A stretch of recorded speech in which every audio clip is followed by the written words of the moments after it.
Squeaky Bum Time, gents. That's the name of the podcast. I know that neither of you are affiliated with Manchester United or Sir Alex, but I just love that term. That's why I'm using it here. Are there any favourite football terms that you've always found funny or enjoyed using out of interest?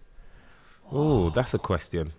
I'm surprised that, obviously in Malaysia, would they really understand what squeaky bum time means? I think have you had any stick about it? Or? No, well, the good thing about podcasts is they can go global. So I'm hoping that the people in England understand it, and those who support Manchester United especially will understand it. Yeah, that's an interesting one. I can't really think off the top of my head of any. Have you got any? Squeaky bum time. I know exactly what that means. I can't think of any others, but none. I had a lot of squeaky bum moments in my time, especially as a youngster.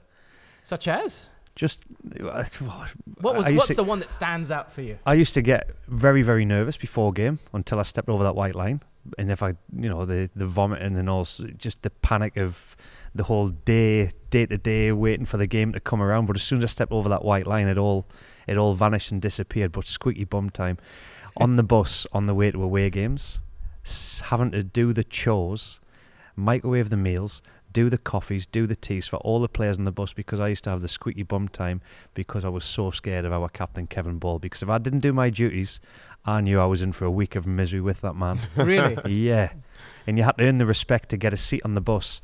And I think it went for about 5 or 6 weeks where I was absolutely scared. I did my duties for the team, and I'll never forget there was a lad called Paul Thirlwell. 6 weeks later got his first team debut and got to travel on the bus, and Kevin Ball came up and he said, right, you've earned the respect now, you can sit down on the bus, you've got a seat. I was like, thank God, my chores are over. Ballys actually spoke to me in a nice manner, and I sat down and Paul Thirlwell got on the bus and I said, mate, cup of tea, cup of coffee, please, Sam. And he was having squeaky bum time. So yeah, it was just until you get that respect, and then it was just the nerves of being around that first team environment for the first time in my career. I mean, he was a tough nut, right? Psycho. Yeah. And Bally probably the worst player I've ever played with. And technically, yeah, technically. But I tell you what, he was the best captain I have ever had. He would run through a brick wall, and probably one of the only men I've witnessed take on Vinnie Jones and say, "You guys play 10 against 10 because me and him are just going to have it out." He said that. Yeah, brilliant. That is amazing. That is absolutely amazing. In terms of like scary opponents or teammates, in fact, you'd probably say Kevin Ball as well. So I'm going to say opponents. Who is the scariest opponent you've come across? Me coming across. Scariest. I mean, do you mean looks? Through, no, obviously to play against. I mean, coming through as a youngster, there was some tough men about. I came up against before I ended up playing with Sparky, but Sparky at Man United, Mark Hughes. He was a fearsome opponent that you played against, physical. Really wanted to have a battle with you. Big Dunk, who we've been, discussing earlier about, his time at Everton and what he's doing now. But when you played against Big Dunk back in the day when he was a striker at Everton, him and Kevin Campbell up front was an awesome couple of physical specimens, as in you knew you was going to be in a battle on the day as well. What tricks would they do to try and really get under your skin, to really it wasn't so much. It wasn't. Listen, there was no tricks about it. It was pretty much, what you see on what you read on the tin is what you're going to get with them two. You knew the elbows were coming in. You knew it was going to be late challenges. The good old ones where you're trying to play a ball down the line. You knew they're going to leave their foot in, so you made contact, and them ones used to hurt massively. Being a fullback as well at some stages of my career as well. But there weren't tricks. You knew what you were coming up against when you're playing against the likes of Big Dunk, Mark, and Darren Ferguson as well. So those are a couple that come to mind straight away. All right. Did you get the chance to play with Mark Hughes? Yeah, I played with Mark Hughes afterwards. Yeah, so I'm obviously I was a bit relieved when he actually. But you had to train with him every day though, so that would. Yeah, but he was renowned as being probably one of the worst trainers that Chelsea ever had in their history, because every club he played for, they had the same thing about Mark Hughes. He was an incredible player, and when he went across that white line, he would run through a brick wall for you. But training, it was not worth him turning up. Seriously, he didn't move, didn't run about. He was always the last pick on the 5-0s on the Fridays, because you knew if he was in your team, a good chance you were going to get beat. But then, come come a Match Saturday day. afternoon. Come the Saturday afternoon, he had that light switch and he turned it on, and the eyes went red, and he crossed that line, and he was awesome to play with as well. Fantastic. He's one of the only players I can think of that played 2 matches in a day. Did you read about this? No. Well, everyone's talking about Liverpool. They had the Club World Cup, and they also had the League Cup. Mark Hughes had international match in one country, so he played in that. Then he took a plane, and I can't remember which club he was playing for at the time. Might have been United, whatever. He ended up playing for his club on the same day. He came on as a second half substitute. Yeah, I vaguely remember that. Right? But that would be Sparky for you. He loved playing games, hated training, loved playing games. He could probably play a game every day, you know, as that's how much he wanted to play football matches. But the other side of it, you know, if he could just turn up on the match day in his contract, he would do that, Mark Hughes, because he absolutely hated training. Wow. But 2 matches in a day. Well, that's against all the players' welfare, isn't it? All the managers at the moment, Pep Guardiola, Klopp, all the players' and all that stuff. Yeah. Goes out the window. Yeah, exactly. Apparently, okay, it's too long a story for me to read. It might have been when he was I can't remember. It's just too long to read, but it's just looking at here. He played 2 matches in one day. I'm just showing you on my phone right now the headline. Yeah. Well, did you think we didn't believe you like that? No, we did believe you. Is that him in the Bayern Munich? It could have been, yeah. So I'm not sure that. Maybe he was at Bayern Munich at the time, probably why it went under the radar a bit. I vaguely remember that story, but I can't remember him being in an English club at the time. So I couldn't even stay fit playing 1 game in a day, let alone 2. It was Wales and Bayern. Yeah, and the thing is, it wasn't in the same country. It was in 2 different countries. You had to take a plane. Now, I don't care if it was just, say, from Germany to England. You still have to get on a plane, make that journey, go through the airport, do all that, and then make it to the ground. Yeah. It's like Sunday League stuff. It is, isn't it? It is. Yeah. I used to play for, not when I was professional, but when I was younger, I used to play for the school and the boys' club, and one of our games was Saturday, and then straight to the game in the afternoon. So I'd done that. I played for my district side, which was London. I used to play for London, but I'd play from school in the morning, London in the afternoon, and then on a Sunday play for Chelsea. So theoretically, from the age of like 11 to 16, I was playing 3 games a weekend. You know, but them days, when you're that young, you just don't feel tired. Yeah, you just run all day long. You can run all day, but to be doing that as a professional, you know, with all the sports science and stuff in football now, I mean, they'd be going berserk with the red zones and all that side of it, with trying to play 2 games in a day. I can imagine. And Can I just touch on that player with Mark Hughes? Yeah. Because I don't know, you would have played with Dennis Wise as well. Yeah. Some characters I played with. I hated playing against that man. He was a snake in the grass. He had little man syndrome. You know, it's funny that you talk about the best captain you played with. Dennis Wise was the best captain I played with, because, you know, he was the type of captain. It didn't matter what type of game he was having, which more often than not, because Dennis Wise was really underrated for his technical ability. Yep. He had one of the best first touches that I ever worked with as a player. Could cross a ball unbelievably. And you played with Zola.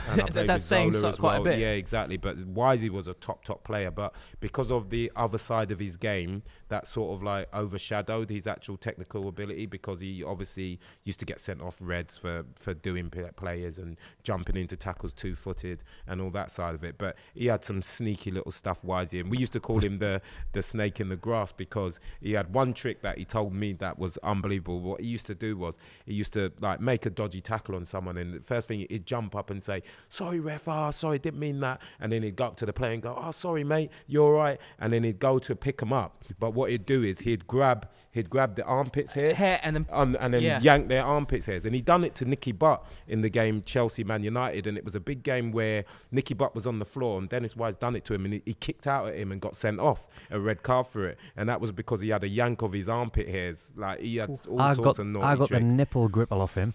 Yeah, that was another one of his. Challenge. So when you're playing against this, that's what we're saying. They're playing against the centre half, so you used to love bringing the ball down, going back into that midfield and turning and bringing other players into the game. You don't want Wisey coming in the other direction. And Wisey was coming that way, and he snapped me. We went down, and I'm going, "Referee!" And he's Wisey, exactly what you've just said there. And then when the referee turned his back, he just put his arm around us. He got me nipple, and he squeezed it as hard as he could, man. And I screamed. And he was like, "Ooh!" And it took me, I mean, that would have been back when I was 20 playing for Leeds. It wasn't until I was 26, I went to Sunderland with Mick McCarthy, and we played against Millwall, and Wisey was at Millwall. I've got the most amazing picture of me holding Dennis Wise down on the floor, and Wisey is absolutely, he's looking at me with thunder in his eyes, and I just got him with the old nipple gripple back. You've done it back, and yeah. I said, I've waited 6 years for that, you. And he's gone, I'm gonna kill you.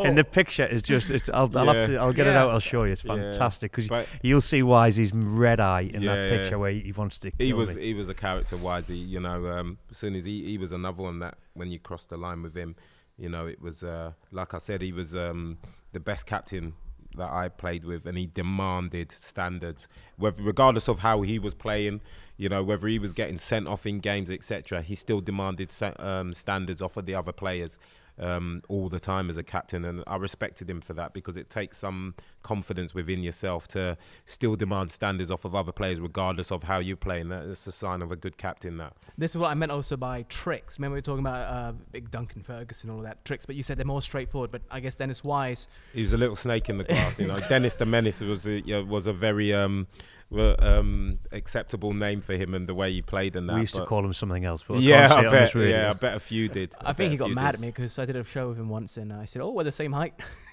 Yeah. Oh, he wouldn't have liked that. He wouldn't have liked that. It's like red rag to a bull. He used to lie about his height all his career. Wisey did, you know. He was claiming he was 5'9" and all that sort of stuff. We probably had a. He was the best bit of 5'5", 6". Exactly. Well, I think we had a goalkeeper with us or something like a Paul Robinson. So, I mean, Robbo is much taller than me, and Dennis Wise and I are the same height. So right. He really stood out. Let's put it that way. Yeah. But going back to what you said about Mark Hughes being a bad trainer, that interests me because I was talking to Jeremy Aliadier on the same podcast, just a different setup, and he was saying Freddie Ljungberg, now this is well before he had his interim stint with Arsenal, would always turn up late, would always not be the good boy. And now you're telling me Mark Hughes was a terrible trainer and he's gone into management. It looks like Freddie Ljungberg wants to get into management himself. Who's the most surprising addition to a management team that you've seen from players that you played with? Like thinking, him? Really? Mine's Jonathan Woodgate. Jonathan Woodgate? Not because he was a bad trainer, but because Woody was just probably the thickest. Wait, define thick, because that has dual meanings here. Yeah. just dumb. Thick as pig shit. Is that what you're trying to say? Yeah, he just couldn't take any information on board. You know, we all learn in different ways, and you're someone to visual, someone to be talked to, some need to be walked through it. Woody had none. Like there's got to be a fifth element of how you teach somebody something. Yeah. And when I saw him going to management at Middlesbrough, I was absolutely delighted for him, but I'm thinking, I look back, even defensive structure, defensive set plays. David O'Leary used to bang his head against a brick wall saying to Woody, just mark up, but don't even, you just do one job, forget about anything else.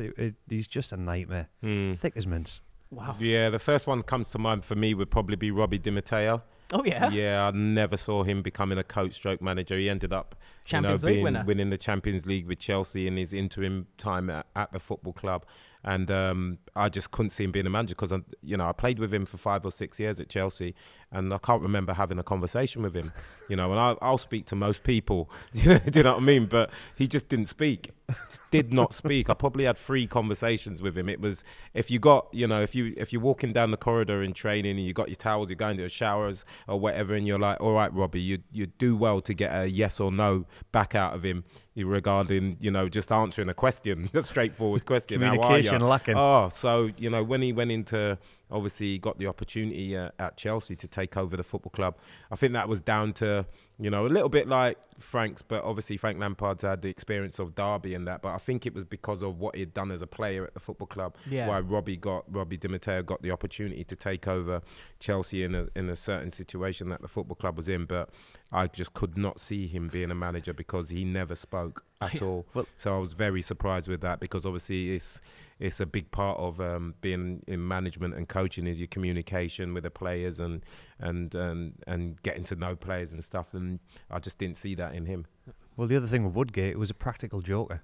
Every day he'd have something where he was taking the piss. Yeah. And I mean, the highlight for me was when he came into training ground. We got rid of the yellow jersey for the worst player of the week on a Friday, who we all voted for. And Woody just came into the training ground this day with a yellow Robin Reliant, a bit like the Del Boy Trotter, the three-wheeler, the Mr. Bean mobile, but it was yellow. Yeah. And he came to the training ground, it was backfiring, and he was like, look what I've just bought, boys, at the service station off some guy. And we're like, what have you done here? Off some guy? Some guy. Randomly just bought, I think it was £1,200, whatever. And he came to the training ground and he was like, we've got this. This is the worst play of the week. Has got to drive this into the stadium on match day in front of the fans. Yeah. I remember seeing pictures of that. This that guy when took you this to a whole new level. He just... Like, when you think about it, I've just called him thick and dumb, but that was genius because everybody's game lifted. You didn't want to be driving that. Didn't want to be driving the Robert Reliant into so the what did you ground. have to do? You had to drive it on the Friday after training home to take it to home the game. to take it to the game and drive. So you've got Aston Martin's, Range Rovers, Bentley GTs, and Ian incredible. Hart won it the first time, and he just came in as a brilliant. Yeah, I see that. I've seen the clips of that before. I think there was amazing. I think they did that at Portsmouth as well. But the thing was, whoever got it had to add something to the Robin Reliant. Well, we had to sign the bonnet of the car. Okay. Every time you got it. I was on there 3 times. But in one season. The one at Portsmouth went to another level because they suddenly had like a proper speaker system. Someone stretched it as well. So it became like a little stretch limo Robin Reliant. Right. I think David James was the one that stretched it. So you just had to soup it up. You had to always add something to it. It could be small or it could be something massive. Anything, yeah. But it had to be. So this... Genius. It just... It became this behemoth of a Robin Reliant, probably the most expensive one. Yeah, exactly. It was like the Batmobile. But again, that generates culture. Yeah. The boys, everybody buys into that. It's a bit of fun and games. But like you say, Woodgate just had something come. But it was just random and, a coach and manager's nightmare to have to deal with these antics off the field. So he cannot complain if anybody starts doing it. He was the worst for it. Were there a lot of cliques at clubs like Leeds, or did it just... No, we had no click at Leeds United. It was one in all, and it was a fantastic setup. Is that a rarity though? It was because I was when I went to Newcastle United, and for the last 6 months of my contract at Leeds, I went on loan there with Bobby Robson. Bobby was a great guy, set a great culture. But when I got there, there was myself, Lee Bowyer, Woodgate, and Craig Bellamy used to sit together on a table, and the canteen was very.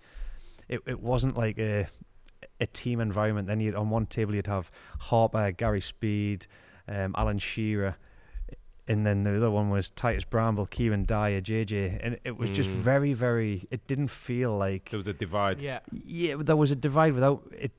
I sensed that coming from a Leeds United where it was together. Yeah, but that's how they had it, and I just thought this doesn't sit right with me. It just didn't feel like there was a real camaraderie there together. It was a bit cliquey, and that's.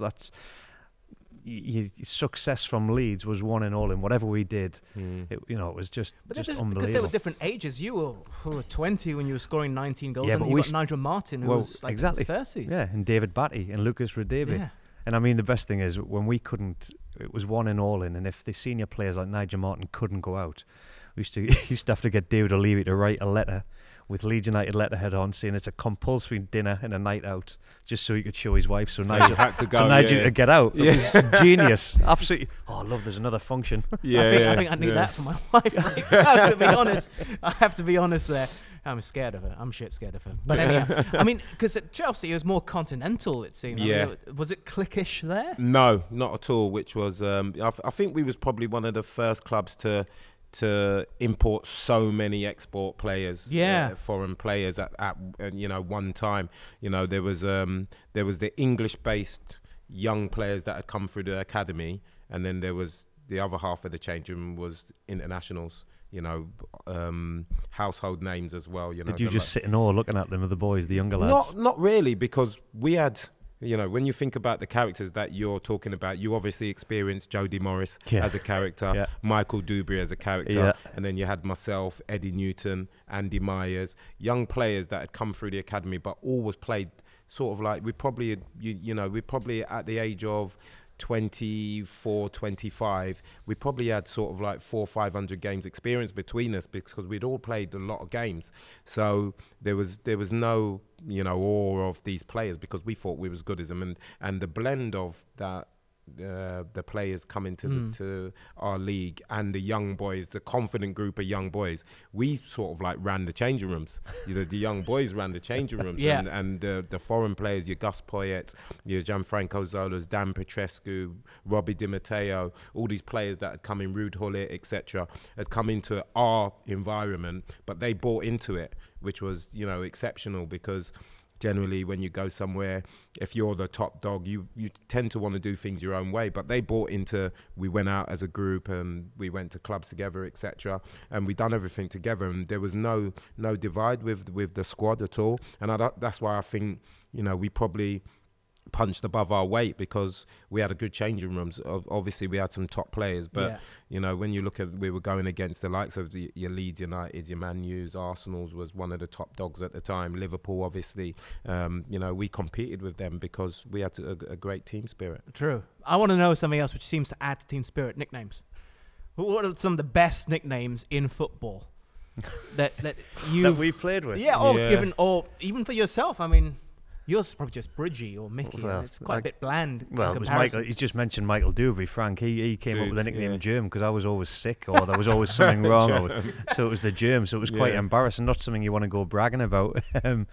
What was Jonathan Woodgate was the llama, because he had this. Well, he just got a long neck and he had this sucked-in face. And if you see a llama, you just visualize a llama. He just looked like it's a llama. So we called him a spitting llama. The guy who couldn't absorb anything and he was called the llama was the one who got the move to Real Madrid. There you go. Exactly. The llama of Real Madrid. The llama. That's a good nickname. I like that. What else was it?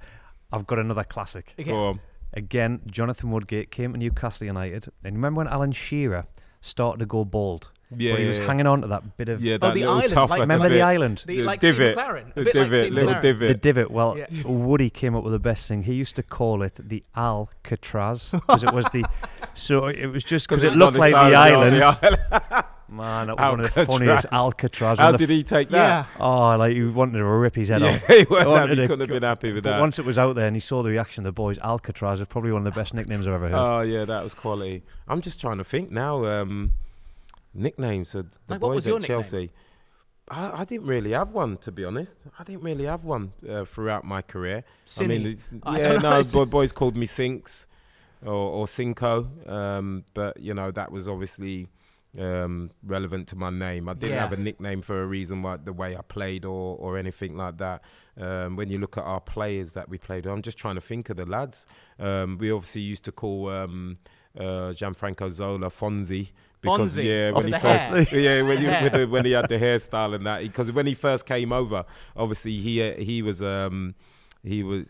came off the back of learning his trade off of Diego Maradona at Napoli, didn't he? So that wasn't a bad person to be, you know, following in their footsteps. But he had the curly Maradona hairstyle when he first came over, and we absolutely slaughtered him about it. So he went to the hairdressers once and came back with a short back and sides, and he just looked like he just looked like Fonzie out of Happy Days, and that name stuck with him and that. And I remember a couple of times he'd done the celebration and he had the thumbs up with the celebration. Is that what that was? Yeah, that's what it was from, Fonzie like. So that was a quality one that I remember. Yeah. What about like initiations? There must have been initiations when you join a club or something like that. You're giggling already, like a little girl. Come on, spill the beans. It's just because it happened to me. I'll never forget. I was in the after the first training session. I was in the shower, and I remember speaking to Ian Hart, and you know, we're facing up and he's asking all these questions like, "Oh, it's great to have you here. What do you think? Like, the environment?" I'm going, "Oh," and I'm thinking he's being really sincere. And I'm in the shower, and then I just felt this warm feeling on my leg, and it was his. And I turned, chatting to you. Well, it wasn't him. He was using the distraction tactics because Gary Kelly was in the shower behind us, just kind of urinating all over my legs. So and that was the initiation. I turned around and I said, "That was." You know when you get raptors on Jurassic Park, they work together. And one gets your attention, and the other one attacks you. Well, the worst part is that was them two working together as the Irish continues. They are uncle and nephew. That's the correct. Worst part. I know. Oh. That was what I got. Yeah. Yeah, initiations. When you talk about initiations, I go back to more the punishments that you had when you were apprentices at clubs and stuff, and ruthless. That bit, it was crazy at Chelsea. You know, the time that I come through, we had the likes of players ahead of me was Graham Stewart, Jason Cundy, David Lee. Damien Matthew, who his career ended a little bit earlier, but he was a quality young player. So all like England internationals as well. Gareth Hall, who was a Welsh international, top player, played for Sunderland, didn't he, for a few years as well. You know, some of the punishments if you didn't do your jobs, because obviously what you used to do is you'd train. Yeah. And then you'd get in the minibus, you'd take all the dirty kits back to the stadium. So we used to train in Heathrow. It'd take a good hour to get through the traffic. Sitting on the bus, the minibus going back. And on the way back, like certain players have got places to go, so they want to be out of Stamford Bridge by no later than 4 o'clock. So you've got to go back, you've got to wash the kits, you've got to clean all the boots. If there's any duties that weren't done at the weekend for maybe a home match, maybe you'd have to do the away and home dressing rooms, get that tidy and all that sort of stuff. And you had the second years on your back, because most of the jobs were all for the first years.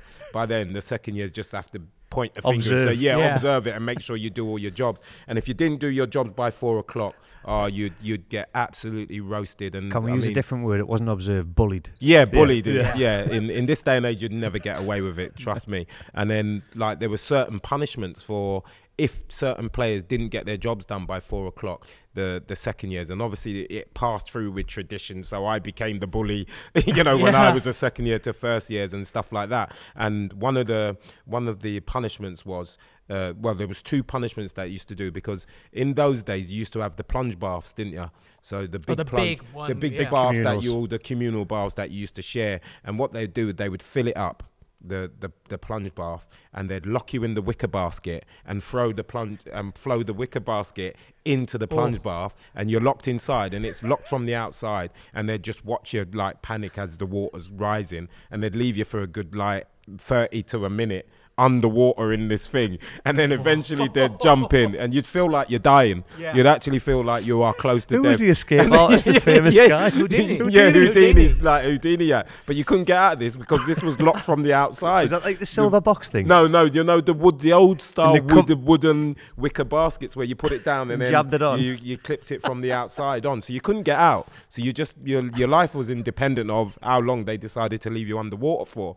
And then the other one was either a choice of that happening to you, or they'd put you in the communal dryers. So they'd actually, the big ones, big massive communal dryers that you used to have when we used to be drying kit and stuff like that. So they'd get you and they'd grab hold of you. You had 5 or 6 guys on you, and you had no chance of getting away from them. And they'd literally stick your head first into the tumble dryer, shut it, and try and turn it on, and that for like 10 seconds or something like that. So it was awesome in them days. And here was me thinking I got away lightly. No, that is harsh. It was very harsh. The worst one I ever had, it was my birthday. It was 17th birthday. I got attacked by all the second year pros, about 14 of them. Yeah. And literally boot polished from head to toe, and then Vaseline on top of it, so you become waterproof. Yeah. I was scraping boot polish off myself for about a week. Oh my God. It was unbelievable. Yeah. You try and wash, and you're just waterproof. Yeah, you can't get it off. Yeah. Very funny. That is brutal. I mean, yours sounds incredibly brutal. Yeah. Yours. Oh, I'd take that over going to the washing machine. Oh yeah, I'll tell you, it in a sad way, but it ruined a few players that couldn't deal with it. Yeah. Simple as that. They couldn't cope with the punishment. So you had to have some character to come through the Chelsea, that 2-year apprenticeship. It was brutal. And I suppose when you came out the other side of it, you was hardened and ready for, professional football, because once you can deal with that, I guess you can deal with anything mentally going forward. But, that was the way that we were at Chelsea, and it was brutal and it was hard, but you wouldn't change it. I wouldn't have changed it for the world. You couldn't do these sort of things in this day and age. You'd get locked up, wouldn't you? Yeah, especially now you have a son in the game who's only 18. You probably don't want him to go through all this because he's your boy. I've told him all these stories, and the way he looks at me when I'm telling him it's in disbelief, really, because obviously the modern day players wrapped up in a fair bit of cotton wool, weren't they? So it's astounding, because I remember being a kid, and in school they make you read books like Tom Brown's School Days and things, and you're thinking, wow, I can't believe they used to treat people like this. But now we're saying the same thing about something that used to happen 20, 30 years ago. Exactly. Who knows what's going to be like in the future? Who knows? That's tickled me. Good reminisce. Yeah. I need to know, right, when you get onto a team bus, particularly if you've joined a new team, so not so applicable for your Chelsea days, but how do you know where to sit? How do you know the etiquette of getting onto a team bus? That's a great question, because you literally don't. And that are you panicking even before you step foot? Not panicking, because I did when I was a YT, And I said that about Kevin Ball because I sat in one seat and he said, "Get out, that's my seat." And then I sat in another seat and Kevin Ball said, "Get out, that's my seat." And I'm thinking, how many seats has this guy got in the bus? Basically, what he was saying is, you ain't sitting down for the whole journey to London. Do you know what I mean? From the Sunderland to London. That's when I had to do the teas and the coffees and the microwave meals for the boys. So it was ruthless. But when I went to Leeds United, I think I just said to the boys, like, who sits where. You know, there's a pecking order. There's a card school at the back. Some of the senior boys, you like to sit at the front, and you just say, "Oh, what's available? Where do we go?" How close to the manager in front are you talking about? Does anyone actually sit, say, directly behind the manager, or? Oh, Paul Robinson used to love sitting behind the Robbo? manager. Yeah, Robbo. Oh, biggest brown nose ever. What's he? If he could have sat on O'Leary's seat and let O'Leary sit in his lap, he would have done. What's he? Is he just talking to the manager throughout the journey, or what? I mean, well, he's trying to get a game ahead of Nigel Martin. So he's saying, "Oh God, Gaffer, he was terrible today when he was bad." Right, just in his ear like a parrot. The little devil on the shoulder. Yeah, exactly.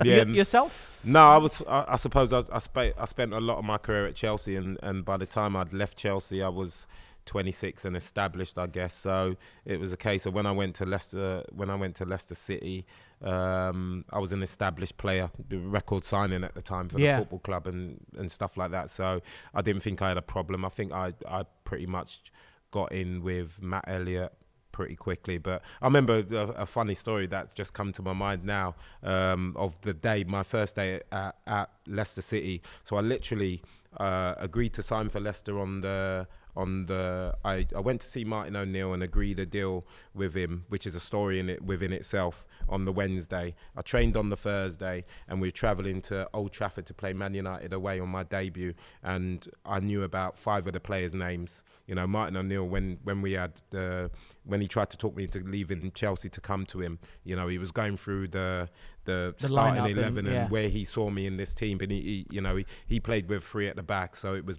Steve Walsh, myself, and Matt Elliott was going to be the back 3, and Matt Elliott was a very good underrated player, very good on the football, passing it and stuff like that, so he was going to play in the middle, and his vision was me to slot in on that right hand side of that back 3. And then, so he's going through the team, and he said to me, "Did I know who else do I know in the side?" So I said to him, "Obviously, I know Muzzy is it because I played with Muzzy at Chelsea. He started at Chelsea and went to Leicester City." And then he says, "Anybody else in this team that you know?" Because he'd ripped the team down and the shape and everything like that. So I'm looking. I said, "Well, I know who Neil Lennon is because I think he's a top player." And obviously, Emile Heskey and Tony Cottee was up front. I know who Tony Cottee is, West Ham legend, and I knew that Emile Heskey was a young lad that was a bit of a beast and making waves there. And I just said to him, "But I don't know who the fullbacks are." And one was Rob Oliphant, who was at Norwich, who I didn't know much about him, and the other one was Robbie Savage. So he went, "Well, yeah, this is the basics of the team." Obviously, Muzzy as it in midfield, top quality player. Neil Lennon, one of the best holding midfielders, underrated in the league, excellent on the ball, etc. Wins the ball back for the team, plays really easily. We had what was his name? The Greek captain who won the what was his name? Stelios Giannakopoulos? No, the other one. Yeah, it's on the tip of my tongue. The Greek captain played for us in midfield. He was captain of Greece when they won the. I was going to say Karagounis. No, it wasn't. Yeah.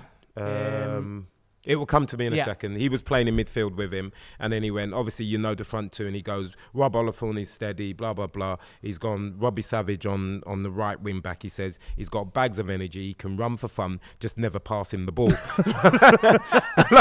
And I went, what do you mean never pass him the ball? He said, just don't give him the ball at any time. Just let him run up and down. Let him run around and tackle people. He'll run through brick walls, and he's the fittest player at the football club, but just don't ever pass him the ball. And I was thinking, well, that's going to be a bit difficult. I'm playing right centre half, and he's playing right in front of me. He's me link man. Yeah, exactly. I'm going to miss him out all the time. But yeah, no, going back to, I started the story when I was saying about when my first day at Leicester City. So I've literally turned up to train on the Thursday. They put me in the hotel the night before. I've stayed in the hotel, turned up to training. I walk out to join the lads. The lads have been out a bit before me because I've got to sign my registration and all those bits, and I come out like a couple of minutes after him, and then as I'm walking in, Martin O'Neill wants to introduce me to the rest of the players, and as he introduced me, I shake hands with a few lads. How are you, boys? Blah blah blah. And then Gary Parker, who was at the club as well, stood behind me and sort of like patted me on the back, like, and said, "Oh, welcome to the club." And then, like, I felt something wet down the back of my neck and that, and I thought he just obviously had a wet hand because, you know, it was it was a rainy day, and I thought he just caught me with his hand and it was wet, and I thought, oh, that's a bit naughty that. Anyway, so I went to walk off to carry on to start joining in the warm up like that, and next minute I feel something moving about in my back and that, and I'm thinking, what the fuck is that? Like, blah blah blah, and I've just started having a panic up, and I put my hand down the back of my shirt to feel what it was, and I pulled it out, and it put a frog down my back. A live frog down. Mate, I can't remember being that upset at training in my life. I was absolutely fuming because I'm not one of those, you don't put me in the jungle sort of thing, do you know what I mean? I don't like all creepy crawlies. That's and why all you don't that. live in Australia. And no, exactly. and it was down my back for a good minute or so before I realised there's something wrong here. The boys are laughing. Mate, I was absolutely fuming with him. The rest of the players were on the floor because apparently he'd done it to every player that joined the club. Where's he getting the frogs from? I don't know, mate, but he pulled a frog out from somewhere. That is amazing. Wow. Unreal. I'm going to interrupt you. My producer has written down, what's the name? Theo Zagorakis. Right? Yes, Yeah. Theo Zagorakis. So that was the other midfield player who was a quality player as well. Yeah, that's left the a one. long lasting impression on you. Yeah, no, I know. That's probably the first time I've ever forgotten his name, to be honest. I struggle with Greek names. My best friend is half Greek, so he always has to coach me on how to say Greek names, because apparently we're all saying it wrong. Apparently. Well, speaking of Greeks, Stelios Giannakopoulos. Yeah. Funniest thing I've ever witnessed at Bolton Wanderers that year. Greece won the Euros. Yeah. 2004. Yeah. I was at Bolton Wanderers with Sam Allardyce, and Phil Brown was the assistant manager. Yeah, that's right. Now, Brownie loved himself, right? Yeah. He would eat himself. And I'll never forget, in the canteen we put on a Greek theme for Stelios coming back with his medal, and it was fantastic. That was, it was a good culture that Sam had, and Stelios came in anyway. Phil Brown wanted to make it not about Stelios, but wanted to make it about Phil Brown. So Phil got up on the table and he went, hey, welcome back, Stelios. And the Greeks love to smash the plates, but they're actually they're made to shatter. Yeah. The normal plate. Yeah, they're not normal plates. Yeah. So as he went to do that, Stelios was about to say, no, don't do. You need special plates. And Phil went like that and cracked the plates together. Next thing you know, it was just blood pissing everywhere. It was the funniest thing I've ever witnessed. It couldn't happen to a nicer man. Yeah. Not one player went to help Brownie. What, did it catch him in the face or something? Or it's just his hands? Just smashed all his hands together. Smashed his hands. It was hilarious. Absolutely brilliant. I just think of Jimmy Bullard when I think of Phil Brown now. Well, obviously the the big circle at half time. Well, I missed that because me and Phil Brown just didn't get on. Okay. At all. So that was at Bolton Wanderers, and he came and managed Hull City maybe 4 years later. He came in for Phil Parkinson. Was you there at the time? Phil had signed me. Right. So 6 weeks or 3 months later, Parkinson got the sack. Phil Brown came in, so it was kind of like, my days are numbered here. So I went off to play for Sydney FC in Australia on loan because I didn't want to be around Phil Brown. And obviously, Nick Barmby and the lads rang us up and said, "You've got to witness what he has done. You've got to see what he's lost the dressing room," because nobody could really get their head around him saying he had to stay on the pitch and that. Yeah. So that was obviously about him, wasn't it? 100% about him, because and he admits it now. He says the biggest mistake he's ever made in his footballing career. Yeah. It was a shambles, and I was delighted because I thought it couldn't happen to a nicer guy. I actually live quite close to Phil Brown now. Tell him I said hi. Yeah, I will do. I'll knock on his door and say Bridges asking after you. Yeah, all right. Yeah. Be his assistant manager somewhere, maybe, or he could be yours. You never know. Yeah, no. The way football works is just the way football works. It just seems to just come around in certain ways. It's very unusual like that. I mean, are grudges held in football? Can you hold a grudge? I mean, obviously you do, it seems, with Phil Brown. Not to say a grudge, but you just don't like him. A grudge, we just don't see eye to eye. That's the way it is. You don't have to get on with everybody in your career. There's players that, but like you say, that you might have a spat with a player on a park, but we could be teammates in January. So it's how you handle that situation. And I mean, you see things go on, and I don't hold many grudges, but that's one that I do. Interesting. Yeah. No, I mean, probably the worst thing that ever happened to me was being sent home in the morning of a cup final by Martin O'Neill. Really? Yeah, the League Cup final. This is when Matt Elliott captained the side. Yeah, we lost. The year before we lost to Tottenham. Okay. lost to Tottenham 1-0. And you know, we'd worked on the game and I was playing in the team. The manager picked the team the day before, and then we travelled down to the hotel and he gave us the rest of the afternoon off basically. And me being a London boy, not getting home so much and whatever, I had the bright idea that I was going to go shopping down at Harrods. So I literally sort of like, because he said rest of the day to yourself, lads. Obviously we'll have the team meeting later on. We'll send you a text out to tell you what time the meeting is. And then there was a cinema across the road from the hotel we were staying in. So 5 or 6 of the lads was going, yeah, Frank, you fancy coming to the cinema? We're going to go and watch a film. This was like 2 o'clock in the afternoon and that. And I went, no, I'm all right. And I left it. And then I jumped in a taxi and took a taxi to Harrods to do a bit of shopping. The worst mistake I ever made. So I got the text through to say it took me half an hour to get to the hotel, from the hotel to Harrods, because it was the afternoon, and I'm not registering that by the time I'm leaving there's going to be mass traffic leaving London. So I gave myself an hour to get back, thinking I'll easily make it. If it took me half hour, even if there's a bit of traffic, I'll get back in an hour's time. Quite appropriate for Kale. Oh, yeah, very exactly, particularly when it rains. Exactly. So I sort of like gave myself an hour to get back for the team meeting. I got stuck in traffic for 2 hours, so I missed the team meeting. I'm so nervous, I don't know what to do with myself, because my phone is going like... It's buzzing for fun. The lads are going, basically, we're sitting in the team meeting, where the F are you? Do you know what I mean? The gaffer's looking around, you've not turned up, where are you? So I text Andrew Impey, who was one of my closest pals, who played for me at Leicester City, and I said to him, I'm stuck in traffic, I've been to Harrods. So he's gone, you're a joke, mate, like that. So I turned up 45 minutes after the meeting had finished. And I've walked into the hotel, and Martin and Neil sitting in the hotel reception with Terry Venables, believe it or not, because we were staying in the hotel the night before England were meeting the next day, and they were meeting up at the same hotel. So it was in the international break after the League Cup final. And I walked in the hotel, I've got a couple of Harrods bags, and I'm just thinking, oh my God, Martin O'Neill's a nutcase as it is anyway. I don't even know where to begin to say what's happened. Do you know what I mean? I've been in Harrods. Even if you tell the truth. This is Squeaky Bum Time. This is major Squeaky Bum Time. I've seen him there, and I thought, you know what? If there's ever a time to just go and apologise, do it in front of the England manager, because he's not going to slate me in front of the England manager, is he? So I just walked straight over and I put the Harrods bags down, and I've walked over and I've gone, Gaffer, I'm so sorry. And he just got up and screamed at me, and he was effing and blinding, you're this, you're that, you're out of order, blah, blah, blah, and all this. Where you been? You've been out doing... you know what, with birds and all that sort of stuff. And I'm like, well, it's in the afternoon, do you know what I mean, sort of thing. So he's gone, where you been? And I went, well, I just popped to Harrods and that, and I got stuck in traffic. I thought the best scenario for me has always been tell the truth, you know, through life, and you get through things a lot easier. So I did tell him the truth, and it's probably the worst thing I could have said.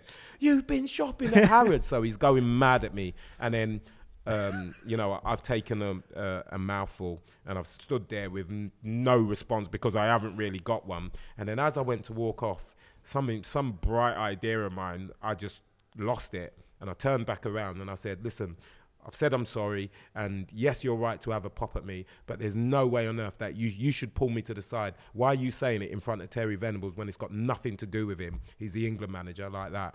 And he went berserk. Oh my God! He went berserk, and he took it to another level of the abuse that I was getting off of him. It went to another level. Pitch went higher and everything like that. He's just screaming in the middle of the reception as loud as he could. So I just went, oops, and I just picked my bags up and basically walked to my hotel room.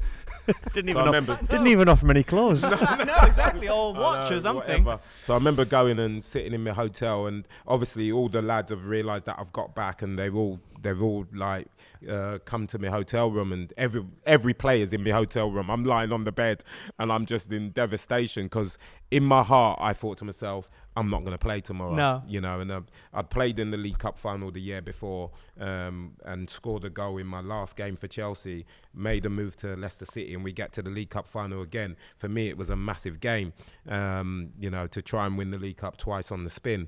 Not many people had done that. And so I just sat there and I just had this horrible feeling. I said, boys, I'm not going to play tomorrow. And Matt Elliott, who was the captain, went, don't be stupid. Of course he'll play you. You're just going to get a fine or whatever. But I just had a gut feeling of the stick that I got off him. I looked him in the eyes, and I saw something. I knew. I saw something, and I knew there was going to be repercussions from there. So I woke up in the morning for the 11 o'clock walk, avoided breakfast and seeing him again. And I just went down for the 11 o'clock walk. And literally, as soon as I walked down to reception, I'm stood there with the lads as you're waiting for the staff to come. And he pulled me over, collared me over, and I knew what was coming. My heart dropped straight away. And he just said to me, you're not involved today, and I don't want you travelling with the team. So I had a major problem then, because all my family, but all my family's on their way to Wembley.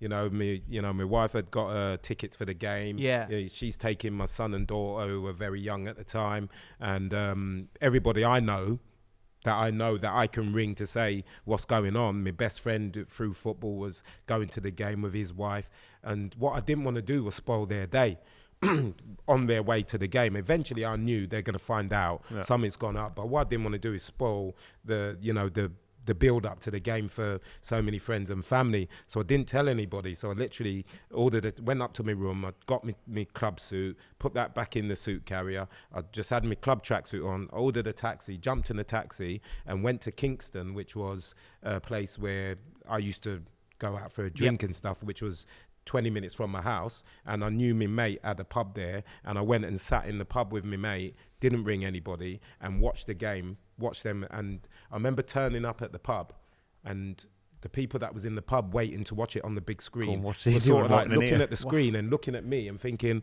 what the hell are you doing here? And I just went, get us a pint, mate, and I'll tell you all about it, like that. And I literally sat in the pub 20 minutes from my house and watched the cup final, and obviously they got beat 1-0. So that was a hard one to get over, to be honest. And I nearly left the club, but funny enough, we went back the year after and we beat Tranmere in the league final again. So it kind of took the pain out of the year before, for me. But it was difficult because our relationship was a bit fiery after that. I've got to ask, have you ever bumped into Terry Venables ever since? And asked him what he thought?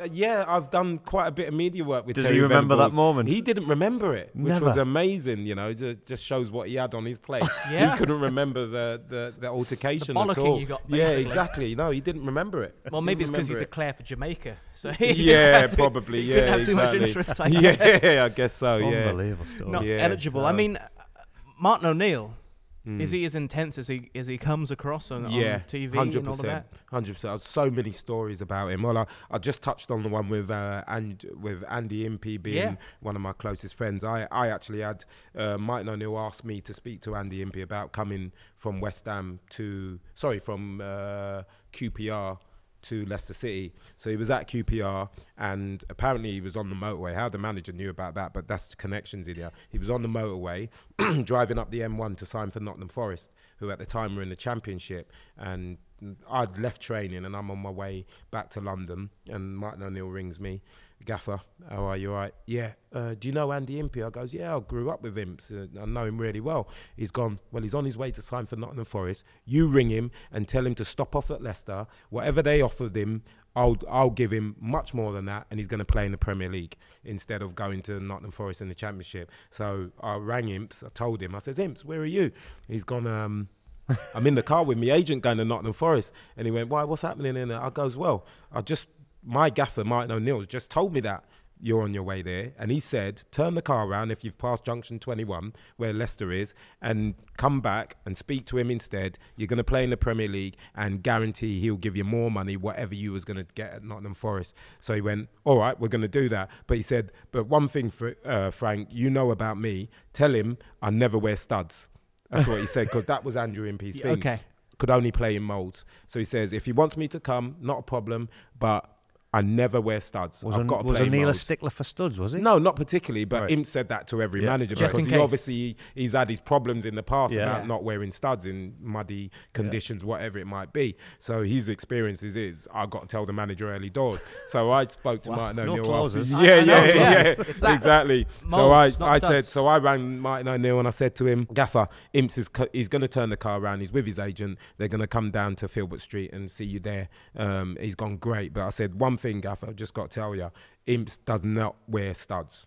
And he went, what do you mean? He never wears studs. He wears molds. He can't wear studs because it hurts his feet. That's what he said. Like that. So Martin O'Neill's gone, oh, all right, whatever, like that, and just left it like that. So the next day, Andy Impey signed for Leicester City. I think £2 million they paid for him from QPR. And when his first game, his debut, I must admit he had an absolute stinker, all right? We're playing at Filbert Street, made his debut. He must have slipped over about 6 times in the game like this. So at half-time, Martin O'Neill, you can see when he was after someone, you knew it. You could see his eyes as he was walking up the tunnel. And I know what's coming. He's going to be after him. So he's on his debut, but he's not going to cut him any slack because it's his debut. Trust me, that wasn't Martin O'Neill. So we've walked in the change rooms.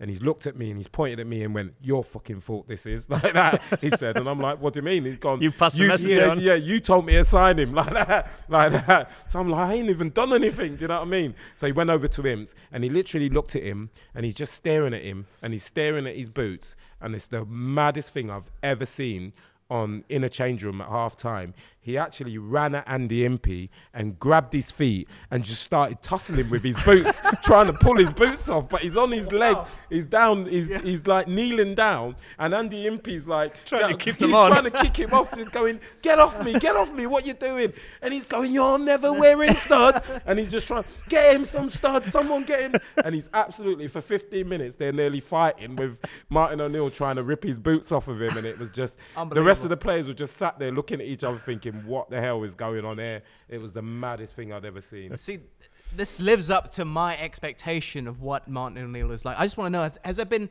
somebody you've met in football you expected to be like a certain way, but it's the complete opposite? There was someone I was chatting to recently. In fact, it was about Robbie Savage. Robbie Savage was winding him up on the pitch, non-stop, winding him up. Saw him on the beach, and he's thinking, oh, that's Robbie Savage. I'm going to say something. I'm going to go up to him. Problem was, Robbie came over, said, hi, how are you? Oh, I see White. Hi, it's a pleasure to meet you. I hope you're okay.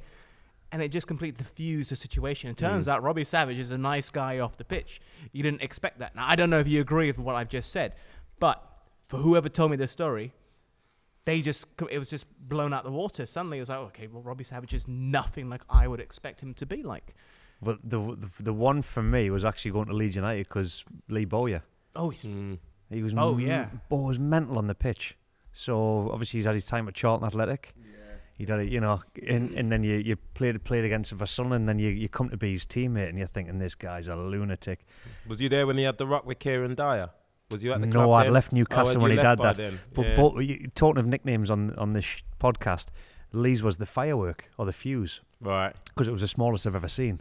And the smallest little thing could just switch like that. And me and Lee had a fight in the Derby Hotel over a bowl of pasta. Pasta? Yeah, you know ravioli? Yeah, of course, yeah. I love ravioli. But these were huge slabs of ravioli with a big bit of meat inside of it. And Michael Dewberry, I'd already got my meal early. You know, you get the buffet? Yeah. Playing Derby away in a hotel. Staff weren't in there yet. They just said, the boys, you get in and eat. And I'd got my food first, and I was sat down. Obviously, Michael Dewberry picked up a bit of ravioli, just had a little bit of a throw, slapped me on the side of the head, made a lovely noise because it was a big piece of ravioli. A few of the boys are laughing, so I just picked it up and I threw it back, trying to hit Dubes, but it kind of, like a frisbee, went off to a different angle and smashed Lee Boy on the side of the face and made an even bigger slap. Noise, So the boys are laughing, but Bo had a fuse like that. He just turned, he picked up the spaghetti bolognese tray with all the spag bol sauce and the pasta spaghetti mixing, through the whole lot of you. Just came at us. So I'm thinking, I ain't having this. So I've jumped up to protect myself, and I've literally, and me and him have started laying into each other in the middle of the floor in a Derby hotel. Food everywhere. Food all over the place. Next thing you know, David O'Leary and the staff finally come into the room. What the bleeding hell's going on in here? Yeah. And I looked at Bo, and we're still squaring up, and I just looked at Bo. He had bolognese sauce down half his face with a spaghetti. And I'm thinking, God knows what I look like in my Leeds tracksuits. And that was Bo. He just an absolute firework, but a great guy, if you know what I mean. Like, to be a teammate, top man, but when you were playing against him, I hated that kid.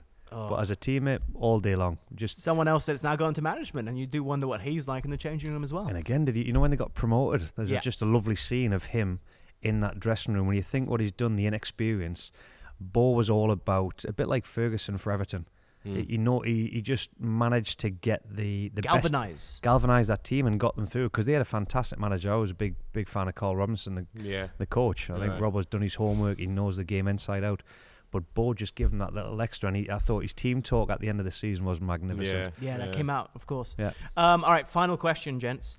Obviously, footballers, particularly now, get paid a lot of money. What was the worst thing that you bought or a teammate bought, and you just thought, why did you buy that? Well, funny enough, going back to Robbie Savage.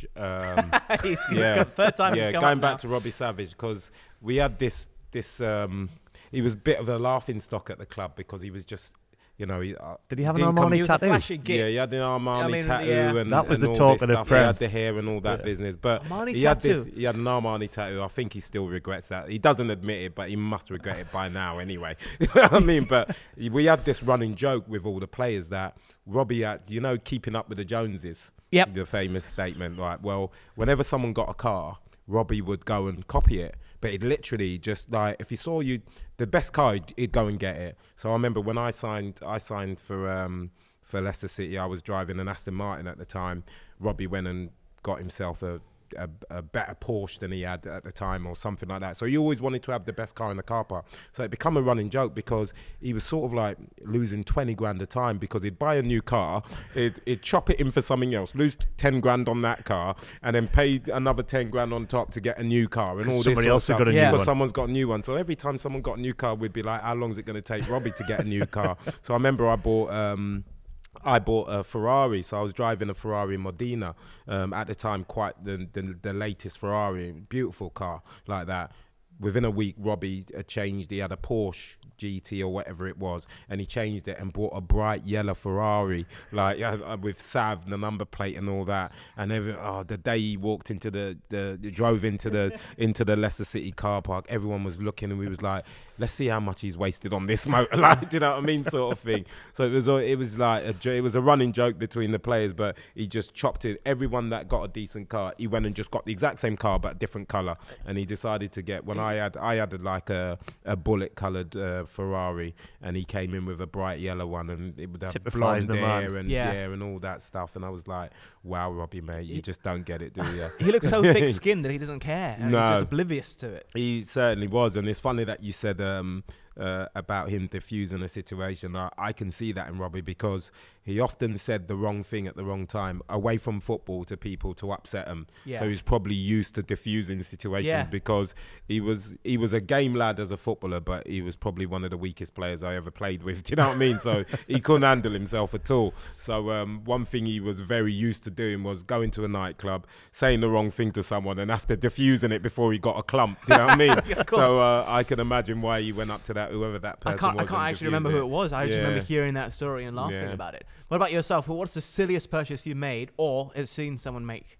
I've got to say it was coming from the northeast, right, of England. Fashion wasn't the in thing. You know, the London boys. No, salt the earth individuals. The London boys knew how to dress. Yes. So I was known as the worst dressed man at Sunderland, right? And I copped it. So when I got me moved to Leeds, got a bit of money, I thought, it's about an appearance. You've got to make an impression to the boys when you turn up. So they were I'd gone to the training ground, they met the lads, but then I thought they were having for the new signings, we're going to a pizza, an Italian place. I can't remember Pizza Express or something. I can't remember the name of the place. It was up on the top of Hare Hills at the top end. Fantastic. I thought, right, this is it. I'm going out to get some clothes, and I'm gonna come in and just show them. Look the dogs. So I've gone, the guy in the shop must have just seen me coming thinking, I'm going to get rid of the worst in this shop, because this guy is coming in, he hasn't got a clue. Yeah. So you remember their milk tray? All because the lady loves milk tray. The guy black. would wear the black polo neck. Yeah. So I got this black polo neck that you could roll over about 6 times. Okay. I got myself a pair of cream pants. Flares. Oh, Flares. no. I thought I'll look good. Anyway, Jacket with it, or was it? didn't have the jacket. Just went in with that. Trousers and thing. Well, but I had a t-shirt on underneath as well, just because I think it's going to be cold. So the lads, when they walked in, they just started pissing themselves laughing. They're like, "What is this geezer covers?" You know. So the best thing is, it was an open fire. You know the open fire pizza ovens. Yeah. They must have just gone, listen, put him in the hot corner. So I was sat in the corner of the table next to this pizza, and I swear I'd been there 5 minutes. I am sweating. Half an hour later, I am the most dehydrated man, looking in absolute state. And I'll never forget that every time I see the lads, always you got your polo next time? Remember your the first milk tray, man. Did that stick with you? Well, I used to get a box of milk tray for Christmas off the lads.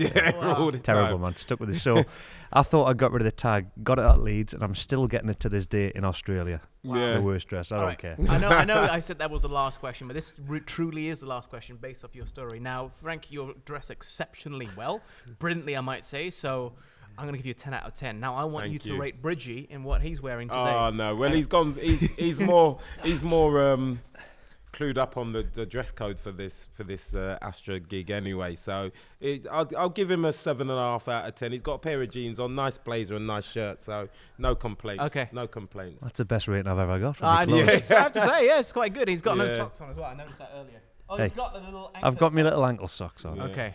By the way, he called you Trevor yesterday accidentally. Yeah. Before you arrived. Well, I've had it. I had it on the plane. I was sitting in first class, and someone come up to me and said to me, "All right, Trevor," like that. And it's a running joke between me and Trevor Sinclair, because he gets it the other way and I get it, and it got so bad with me getting Trevor Sinclair so much, I've started claiming the overhead kick that he scored. Do you remember the overhead kick for QPR? What a goal that was. What a goal that was. So when people say to me, "All right, Trevor," like that, I go, "Yeah, you see my overhead kick? Unbelievable." They're like, "Oh, it's the best goal I've ever seen." And I just walk off thinking, Bell. You know what I mean? Hell and all the way. No one's confused with anybody else, have they?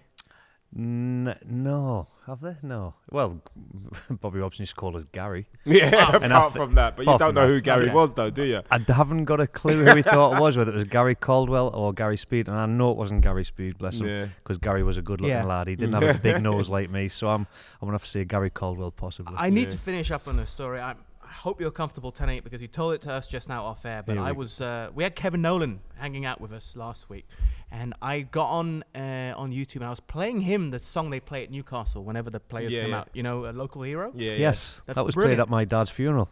My dad's favourite song. It's a brilliant tune. But as I was watching it, there was a link below, and it was the last public appearance of Sir Bobby Robson. Do you remember he came out in the wheelchair? In the wheelchair. Yeah, Gaza of was course. playing and stuff, and he wasn't supposed to go on the pitch, but he did, and he shook everyone's hands, and it was. I didn't like seeing Sir Bobby like that, of course, but you gents would know him much better than I would.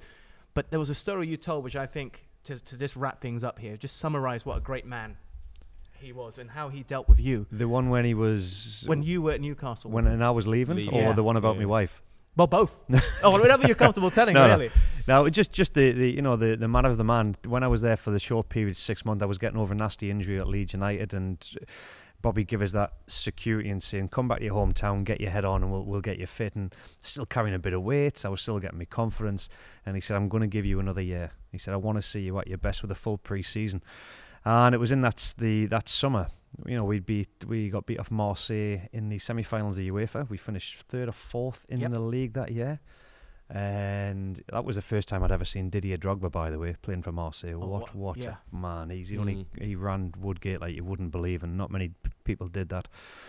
And so I was really excited about getting a new contract in the summer for another year to try and prove what I could do and get back. And Bobby rang us. He said, "Where are you? Pull over, son. I need to chat with you." I was heading from Newcastle back to Leeds.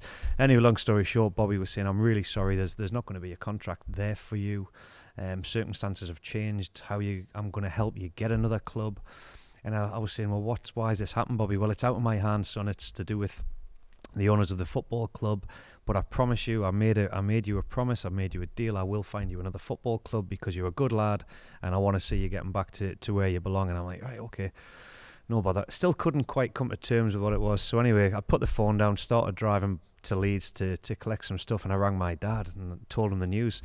And he said, well, have you not heard the news about Bobby, son? I says, no, why? What's happening? He said, he's been sacked from Newcastle United. And I could not get my head around where we'd finish and what we'd done with Bobby. Semi-finals, third, fourth in the league, and he'd been sacked from the club, but he'd never mentioned that. He was more worried about me as a player and as a person than he was. And he never told us, and I just think that just sums up the man that is and what he was all about. Pure class. I think that was just different class. Yeah, absolutely. Yeah, genuine man, honest to and I think the best thing about Bobby was that the documentary, More Than a Manager. Yeah. How he built relationships with not only the players, the people at the club, but the journalists. There's not many people manage to do that, and I think Jurgen Klopp's the closest that does that. And he remembered your wife's name, of course. He certainly did. Very important. Because we'll leave that one for another show. That one's for another podcast, perhaps. Thank you very much, gents. It's been an absolute pleasure. I've really enjoyed this conversation tremendously. My pleasure. Good on you, Adam. Quality. Have you guys on again soon? Fingers crossed. Frank, you've still got me laughing about the YTS days, mate. I love that. Thank you for quality, isn't it? Yeah. Brilliant.